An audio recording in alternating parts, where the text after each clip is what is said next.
Hello guys, and welcome to another quick tutorial video. And in this short tutorial video, I'm going to be showing you how you can simply convert your Bitcoin to Ethereum on Binance.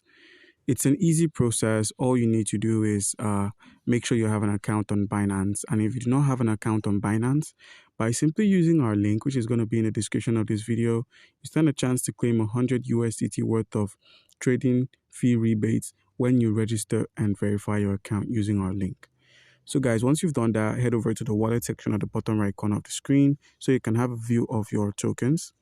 Once there, you can simply scroll from the overview where you're dropped over to the spot where you can simply find your available tokens, or your funding where you can find some of your other available tokens.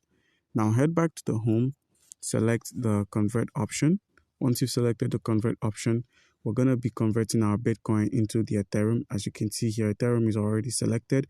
But in case Ethereum isn't selected, select the tool where we have the tool, the Ethereum drop down, select that and simply type in ETH, select Ethereum, put in the amount of Bitcoin, click on preview conversion and simply convert. So guys, that's how you can simply convert Bitcoin to Ethereum. Do comment down below if you've got any questions and you'd be given an answer. Thank you.